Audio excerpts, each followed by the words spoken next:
My name is Zeus Hernandez. I'm a student at UCLA and I'm building Infinity Development, which is a forward-thinking real estate development firm. And today's guest is someone who's played a huge role in my real estate journey, Mark Ruff. Mark, he has over 30 years of experience in the real estate industry, from investment analysis to teaching at UCLA and USC. He has been a mentor to me personally, and today we're diving into his journey, the importance of market analysis, and how to approach real estate development in 2025 and view all the upcoming trends.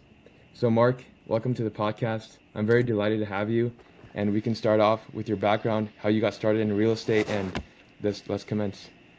Well, Zeus, thank you very much. I'm glad to be here. You know, when you reached out to me a few weeks ago and asked me if it would be okay if you interviewed me on your podcast, I was like, wow, who would want to hear from me? Mhm. But I'm glad. I'm very grateful to be here with you. The question is, how did I get my start in real estate? Mhm. Oh, That's right. goodness. Well, I'll try and keep it very brief. But you know, I graduated from USC as an undergrad in 1987. And I was at that time working in my aunt's accounting office. She was not a CPA, but she was a bookkeeper, a very good bookkeeper, and a licensed tax preparer. And I had kind of grown up in her office. My mom was involved in entertainment. My mom was a two-time Emmy award-winning hairstylist. My father ran a small business and sometimes would stay late at his company to work. So I was kind of like on my own a lot. So I kind of grew up in Aunt Dot's accounting office. My grandmother and my aunt were watching me as I was growing up. And then graduated from SC, and I had no idea what I wanted to do. No clue. And I think we're supposed to figure that out Mhm. before we graduate college, right? But I had no clue. So I graduated with a bachelor's degree working in my aunt's accounting office. And another of my relatives at the time was a real estate agent in Burbank, my Aunt Jean. Mhm. And Aunt Jean came into the office, and Aunt Jean and I have always been very close. She's still with us. And Aunt Jean sat there at the desk and she said, Mark, you just graduated from USC. You're still working in your aunt's bookkeeping office and stuff. What do you want to do? I said, I have no idea, but I don't want to sit behind a desk all day. And she said, well, why don't you consider becoming a real estate agent? And I said, what's that? And she said, well, you help people find properties and so forth and represent them in selling them. And everybody in my family owned real estate, homes or investment properties, but I didn't know how that happened. I didn't know how that process worked.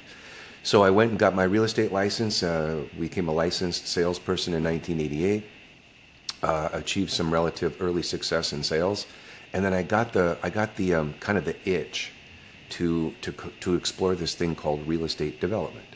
I had read an article in the newspaper about a new, relatively new at that time, Master of Real Estate Development program that was being created at USC. And so I'm like, well, what is this all about? So I applied at a small development company in Glendale called, I think at the time, Allied Development. I did some work with them in finding sites for them to develop.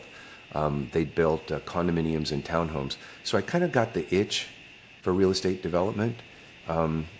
Matthew showed me some of the spreadsheets that they put together for some of their developments showing 3-digit internal rates of return, which kind of really appealed to me. So that's kind of the entree. I got my push into the business by my Aunt Jean, Mhm. got my real estate license, and then I kind of pursued a track, and that leads us here today. There's a lot more story in there, but that's how I got my start. I had no clue, got my license, and then my real estate license kind of opened up a lot of doors for me. Mhm. So you mentioned that you obviously there's a lot more to tell. How did you go from the development side, from the analysis over to teaching? Like how that Great question. Great question. yeah. My father, I've my been father, asking my that for a long time. Mhm. my father was an automobile mechanic. My Okay. father never graduated high school, but my father was one of the wisest men I ever knew. Mhm. And he took his vocation, automatic transmission. He could take apart an automatic transmission and put it back together again, blindfolded. And every year, my father would challenge his students to just hand him the tools, and my dad would take apart the transmission and put it back. So my dad took his vocation and then taught it to other people. And so that kind of intrigued me as well. And so in many respects, Zeus, I've kind of followed in my father's footsteps, not in fixing cars because I don't like to get my hands dirty, but in terms of taking what I know and teaching it to other people. I've been teaching now for about 16 or 17 years, and I tell my students whenever they ask, like, you like teaching, don't you? I said, if I could do it all over again, I'd probably go get my PhD and just become a professional researcher and teacher because I absolutely love it. You've been one of my students. I like it when somebody kind of understands and gets it. I see that light go off in somebody's eyes. And my father told me that that would happen. My dad was alive when I started teaching. He passed on in 2007, about 6 or 7 years after I started teaching or so. I don't really recall. Maybe 3 or 4 years. And he was very proud.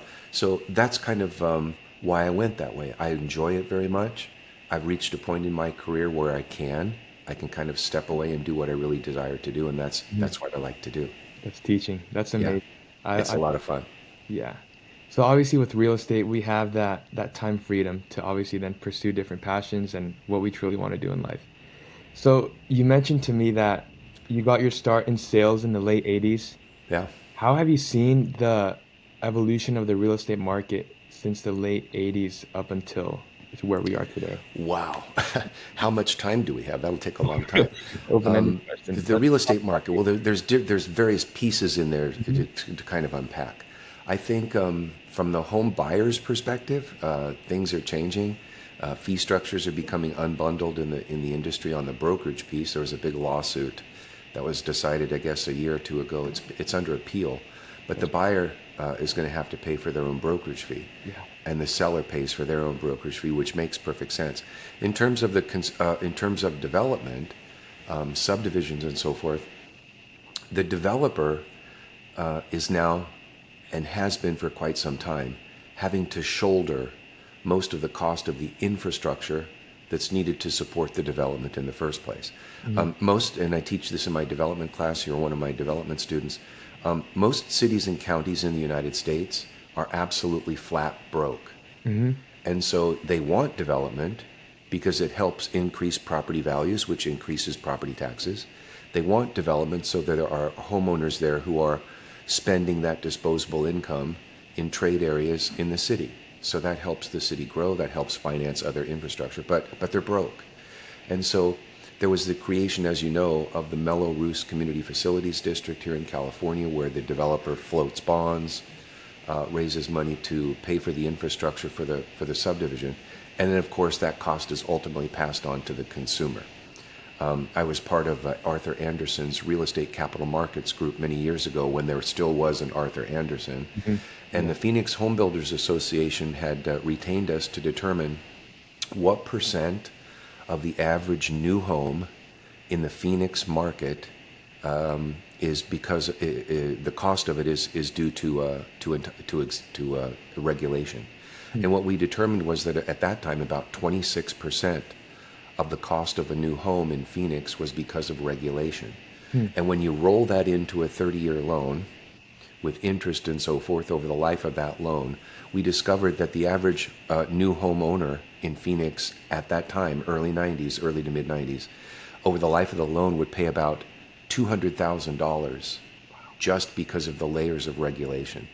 So I think in answer to your question, how has the market changed or the industry changed? Fees are becoming unbundled. Developers are having to pay for their own infrastructure, which is getting passed on to the consumer. And here in California, as you've learned, we have CEQA, which is the California Environmental Quality Act, which is one of the main reasons why California is so underhoused. Because see, we have to realize that there's a little nematode that's going to cross PCH to get to the ocean and eat. Who cares? We still need to build housing. But see, in California, we have to stop housing. We have to stop construction so the little nematode can cross to get to the other side of the street. I think that's absolutely preposterous. Yeah. But this is the climate that we have in California for residential or any type of development or construction. That ultimately is delaying the supply of new homes. So from 1988, when I first got into real estate, until 2025, everything's changed. But the fundamentals have not. Builders and developers still want to find sites that are proximate to what is desired by the target market. You know those as off-site externalities. We're seeing more vertical construction, not as much horizontal in terms of development, because it increases the cost of infrastructure. When we build higher, We can stack more density per square foot or per square acre or per square mile. That ultimately makes infrastructure more efficient. So there's always this interplay between cost and new units of Yeah. construction. Yeah. So how has it changed? Interest rates go up and down. Hmm. People still need to move. People still need to buy homes and sell homes and lease space. So the fundamentals are still there. Those Hmm. are universal. Yeah. But how the product is actually delivered, that's a much more convoluted process. Definitely. 100% agree. So we mentioned the California aspect, how hard it is to build. With your experience in development, how have you dealt with navigating all the red tape that there is in California, especially in LA? Well, you have to have deep pockets to withstand the pain. Yeah, patient. Yeah, you have to, especially in Los Angeles, because it's such a high barrier to entry market. Some of my students have gone outside of California and Mhm. have looked to build or to develop in other markets. One of my students who's building many apartments in here in Los Angeles, I won't say his name, Mhm. they went out to Colorado a few years ago to check the markets out there. They said it's lovely, beautiful, wonderful. It looks like it could work, but what they're saying is the barriers to entry are too low, Mhm. and other competitors can come in and build right away. Same thing in Texas. So if you're building or developing in California, there's a lot of pain, Mhm. but what you can do is you can keep out other competitors because they just don't have the capital to withstand the length of time it Mhm. takes to bring something to market. How do you withstand it? You pray, you cross your fingers, you hope for the best, you hope that you have deep pocket investors who can withstand the time frame, and you just knock it out. You hire really good consultants and people who can expedite your projects. I'm sure there's an element of making sure that politicians understand the value of your developments and what you intend to build and bring to the community. Mhm. We'll say that. The fires recently here in Los Angeles are going to make it much more difficult Definitely. to quickly bring supply to market. They're Yeah. saying that rebuilding these homes, even to get them approved Mhm. and finally delivered, is going to take anywhere from 5 or 6 years. Yeah. So 100%. there's going to be lots of competition for building materials. There's more competition for labor Mhm. and skilled labor supply. It's going to be tough. It's going to be tough, and you have to have deep pockets to withstand the timeline. It's going to be really interesting. So I've been to a recent few LA EDC events. They've mentioned how it's going to take anywhere from 5 to 10, even 15 years to Uh, rebuild everything because we have to start with obviously all the infrastructure, then get, all the utilities in check, and then go through the city, yeah, then get the labor. We're in a huge labor shortage and yeah, everything. So yeah, yeah. could we expand a little bit on that and like what you've heard recently in terms of On labor, fires? labor. No, just the recent fires and everything. In what way? Comment in what way? Like how do you see the LA city navigating this crisis that we're having with It's rebuilding? a joke. Uh-huh. I mean, we're kind of shackled with a huge bureaucracy in Los Angeles. The left hand doesn't know what the right hand is doing. Yeah. It's just a. I don't want to say what I think it is, but I'll be more polite. It's a clown show. Hmm. It's a clown show. I'd say something else, but you're a gentleman and we're on film, so I won't say what it's truly about. But it's a joke. I don't think our city leadership is very, very skilled, but the people keep voting in these people who to make it more difficult for us to build what is necessary in this city. Hmm. 100% agree. Yeah, it's a crazy situation. And then obviously with all the new events that are coming on, like in 2026, we have the World Cup, then we have the Paralympic Games in 2028, LA. It's going to be a lot of things happening. Yeah. Exciting things, but it's a Yeah, lot. the city is trying to kind of catch up with public infrastructure and public transportation. Mhm. They're putting in the trains and so forth, which is great. I used to take the train a lot when I taught at USC. Right. I'd take the Universal Red Line and get off at Seventh, and then take the Expo line and just hop off there on to USC campus. I loved taking the train. I thought it was super convenient, not very expensive. It would get me back and forth much more quickly than driving on the streets or the freeways. But Los Angeles is woefully, woefully behind in public transportation. We're a car city. We were designed around a vehicle. We weren't designed around people. We were designed around a car. Mhm. And so, because of that, we're woefully behind. Yeah. 100% agree. In terms of homelessness or the homeless situation, how that's being handled, that's a joke. But that doesn't really I talk about real estate. I don't Oh, want to go on a diatribe about my feeling about the city. I've lived here all my life. I have a love-hate relationship with Los Angeles. I've been here all my life. I've never moved. I'm only one of about 10 people who's originally from here. Everyone is from someplace else. People come here and they try it for a while and they leave. They can't make it. My partner and his friends came out here when I think they were 21 or 22 years old, hopped in a car and drove out to Los Angeles, and maybe 5 or 6 of them, and he's the only one who made it. He's the only one who stayed. Everybody went back home. And that's kind of like the story of Los Angeles. Everybody comes here with bright eyes and bushy tails. My mom, my birth mother, came to Los Angeles from San Francisco. She wanted to be a starlet. She wanted to be an actress in Hollywood, and that didn't work out. Love Los Angeles, but we've got a lot of issues that we have to take care of, yeah, especially as it relates to real estate. definitely. I 100% agree. So now pivoting on to like a more niche topics within real estate, what are some key data points that you look for when doing market analysis? Because I know that's one of the classes that you teach. You're an expert in that field. So I wouldn't call myself an expert. I had an expert teacher called Dr. Reina Civitanidou, who was my market analysis ooh, professor at the MRED program at USC. I know her. Yeah, yeah. Well, she passed on several years ago, but you know her probably from her writings. From the writing. She was an amazing woman. She got her PhD from MIT, and then USC recruited her to come and teach in the Master of Real Estate Development program at the Price School, from which I graduated in '93. So I had an expert teacher. What do we look for? The data points is all about growth. It's all about population growth. It's about disposable income growth, employment, jobs. People vote with their feet. And so if employment is leaving Los Angeles, then we're losing growth. We're declining. When people are moving into Los Angeles and jobs are coming here, then the city continues to grow. So data points are job growth. We're looking in terms of like particular trade areas, like for example, location quotients, as you remember from market analysis, where we're looking for that concentration of employment. Fortunately, in Los Angeles, we've got a very diverse city, not only in terms of population, but in terms of employment. We have entertainment, we have some, even though it's not that much, we have some manufacturing. We've got certainly service. A lot of financial businesses are here, so we've got a diverse economy. In some cities, when one industry sneezes, the entire city falls apart because that's the only employment level that they have. So job growth, diversity of employment. We'd love to have more manufacturing because manufacturing jobs, for each manufacturing job, there's 10 supporting jobs that go along with that. So data points, population, Right. employment, disposable incomes, new household formations, and those are universal. Amazing.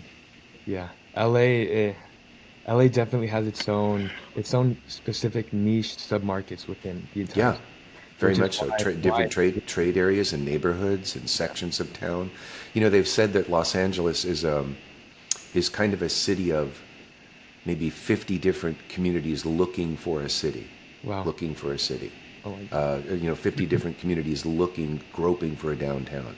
Los Angeles, of course, as you know, is designed around the car. So what Los Angeles did that in the very beginning, they did not want to have one primary downtown because there wasn't enough infrastructure to get everybody in and out of downtown. So what they did is they dispersed multiple downtowns throughout the city. We've got the main downtown, which is a joke. We've got Mid-Wilshire. There's Warner Center in the west end of the valley. There's we've got Century City and so forth. So there are different little mini downtowns. Right. Right. That's amazing. Cool. So now moving on to the present day, what are your current views on the market conditions that we have right now? Obviously, it's going to take a long time for everything to recover. Like in terms of the interest rates, new development trends, where do you see where the industry is right now and where we're headed? Boy, It's a loaded question. yeah, Yeah. gosh, where do I see us now? I see us kind of groping through, trying to find a new normal, Yeah. a new normal. I'm fortunate that I'm able to keep in touch with many of my former students who are on the front lines of this. I Hmm. teach it, I talk about it, I theorize it, but and have done it, but haven't been at the forefront of it in many years. But several of my students are, and what they're saying is they often can't make deals pencil in Los Angeles, Right. on at least on a current cash basis. So again, you might have to suffer a very low return in the first few years or several years of an investment, and then hope at the end of the hold period that you're going to have a little bit of a hit for your yield. There's hoping, there's praying, there's crying over our coffee. But we've been through this many times before. And Definitely. so ultimately, we're hopeful that Los Angeles can withstand some of these shocks. The fires are taking a toll, not only structurally, but politically. There's a lot of political instability in Los Angeles. Where do I see things heading? People still keep coming to LA. So as long as we can convince people who are stupid enough to keep coming here, then I Hmm. think we'll pull out of it. Yeah. But people come here and then they say, "Oh, I think that was a bad decision," and they wind up going back to Florida, Right. or they wind up going back to Texas. Back to Texas. And Florida and Texas, they've got their own problems. Definitely. Texas has an unstable electrical grid. Florida, is going to wind up underwater in 10 years anyway, or Oh, it's going to be blown away by another hurricane or a yeah. tornado. So Yeah. they're going to wind up back in California anyway. Oh my God. Okay. Amazing. So now we talked about a little bit, where the future of real estate market is going to be headed. Let's, I want to dive into a topic that, you're really passionate about, which is AI.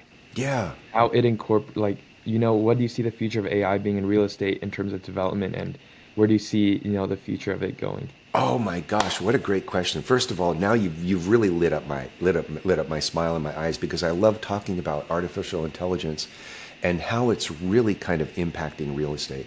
About a year ago or so, Hmm.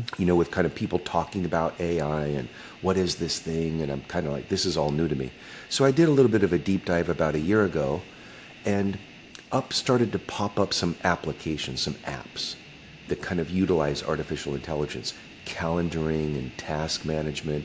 So what I did about a year ago is I started to apply and introduce artificial intelligence to my workflow, my tasking, even in some of my classes.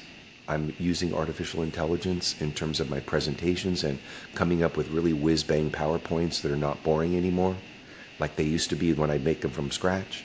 Now I have an artificial intelligence robot who does all types of Yeah. fun things with the design of my PowerPoints. Sometimes it looks like it's a little bit too bright, but at Hmm. least it keeps students' attention. So with this now, there's artificial intelligence that's being applied in site selection. Yes. So let me give you an example. Often for affordable housing developers, tax credits, what they have to do is they have to find sites that are proximate to certain off-site externalities. For Right. example, Hmm. medical, grocery, Hmm. park, library, school, transportation stop Hmm. for people who, to live and kind of get about the city and so forth.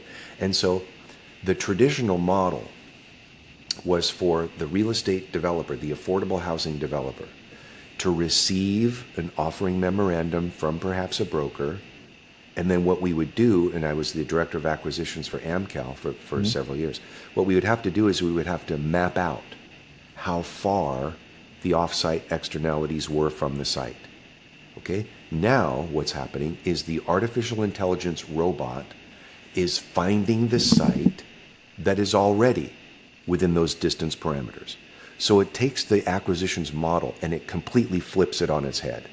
Okay, that's amazing. Now, I don't know when this is going to be published, but for those, can I do a 30-second spot? Hmm. Okay, for those who might be interested, we're putting on an artificial intelligence in real estate webinar on Thursday, April 17th. I think it's a Thursday, April 17th at UCLA. It'll be live by Zoom. We already have about 250 people who are going to be on this webinar from everywhere. The people who are going to use this information are retail developers, retail investors, multifamily developers and investors. We also have somebody who's going to come on there in the hospitality space. In terms of the demographics of a trade area, what's the right restaurant to put in? Do we do a taco bar? Is it Mediterranean wraps? Is it falafel sandwiches? Maybe it's a Chinese buffet. We don't know. But based on the demographics, we're going to figure out what the right restaurant is to put. And then where are all the customers coming from? You know, they're tracking us with our phones, right? Yeah. There's Yeah, pings going on all the time. And so there's towers everywhere. And so the retailers who buy into the research are able to determine, where are my customers coming from? And then where do they go when they leave my store? Where do my tenants come from? And where do they go when they leave? So this is absolutely turning the real estate industry on its head. Yeah. It's speeding up the analysis cycle. It's speeding up the site location and site selection cycle. So if any of your listeners or your viewers here want to join us on April 17th, you'll learn what is starting to be applied in artificial intelligence now. It's phenomenal. Phenomenal. It is phenomenal. Yeah. Super exciting stuff. Oh my God. I can't wait. I signed up for that webinar as well. So Yeah, well, we're doing the webinar as a little tease to promote a tentative fall launch of the course called Artificial Intelligence in Real Estate. People who take the course will learn how to apply this technology, what to do to get the answers that they're looking for real estate decision makers. It's phenomenal what's happening in AI. it's amazing. Yeah. So amazing. So much opportunities to come. I'm super excited to be. Yeah, and you know what? Let me tell you something else that's happening in AI on the brokerage piece, because you have your sales license. For those who are in the real estate sales profession, we know that in order to succeed as a real estate broker or agent, you have to be constantly prospecting and on the phone, right? Or knocking on doors. Whether you're commercial or residential, you got to talk to people in order to generate appointments to get the contracts and get the deals closed, okay? Now, this is the old school way of doing it, where we had to always be on the phone making the outbound phone calls, right? Now what's happening, get this, talk about artificial intelligence. Now what's happening, it hasn't been perfected, but it's bubbling up. What's happening now is you will record your voice into the phone. Somebody will be recording your voice, and then what's happening is the robot's going to make the calls. The robot's going to talk to the person on the other end of the line. Hi, my name is Mark Ruff with Whoop-De-Doo Realty. I'm just calling to see if you thought about selling or exchanging that building you own over there on Main Street. And the person says, well, yeah, we actually have. Well, the robot says, well, let's talk about that. So the robot's taking you down a logic tree to get you to an appointment. Or the robot's going to program in your calendar when the next follow-up call is going to be. This is all done behind the scenes. That's amazing. It's a game changer. Absolute game changer. It is a game changer. Oh my God. Yeah, it's going to expedite everything. It's going to make everything so much faster. Yeah. Yeah. The acquisition cycle is going to be tightened. It's not going to be so long. The site selection cycle is compressing. We're able to quickly locate sites that might fit what we're trying to build. That's been 70-80% of the battle is finding the right site. Right. Now it's going to be finding the right site simple. Now all we have to do is go negotiate something with the owner. That's it. Yeah. And the city. Yeah, and well, that comes after, yeah, for sure. Yes. Okay. Amazing, Mark. Thank you so much for all that advice. Yeah. I just want As to you move can on. tell, I'm excited about AI and real estate. Yeah, I am too. I can tell. So now moving on, I want to hear about your most memorable deal or experience that has been working in the real estate field. Oh, wow. Okay, my most memorable real estate experience, I would probably have to say, goes all the way back to the beginning of my real estate career. On the brokerage piece or development piece? Development piece. Development piece. Oh, my most memorable experience on the development piece would be me putting together the very first tax credit affordable housing development acquisition that I did when I was with AmCal. That was over on Blythe Street in Panorama City. There was a gang injunction in the city of Los Angeles against the Blythe Street gang. There's a street there in Panorama City, right off of, I think, Victory Boulevard. No, off of Van Nuys Boulevard, Okay. called Blythe. Mm-hmm. Very close to the old Camaro assembly line over there on Van Nuys Boulevard. Anyway, located the site, and I was driving to the site to see about the neighborhood and so forth. And all of these people had all these tattoos, and they had all this, that looked like they had been in prison for about 30 years and they just got out. Driving, riding their bikes around the neighborhood. I'm like, oh my God, did I just, did I take a wrong turn here or something? Right. But the site was down the end of the street. They were cordial. They didn't mess with me. They were fine. And it worked. And so we put the site together, and then we went to the city council person's office to see if they would support this development, which they ultimately did. And so that was the very first tax credit deal that I put together. And it was kind of fun. The Blythe Street Gang was the very first gang injunction in the United States. And so they couldn't do their activities on Blythe Street. And what the council person wanted to see was development come in this area to try and force the gangs out. Mm-hmm. And so our proposal was senior housing, which got approved. Yeah. And so I think there's over 100 units over there on Blythe Street that I helped put together. That was my first tax credit deal. Another brokerage piece would be, I think, how I met my wife. Mm-hmm. Her grandmother had inherited a small piece of property, and her grandmother had called me to come and sell it for her.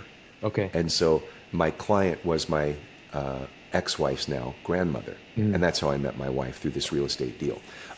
I've met a lot of different people through real estate, Zeus. Some of whom have become my friends, some of whom I never want to talk to again. Uh-huh.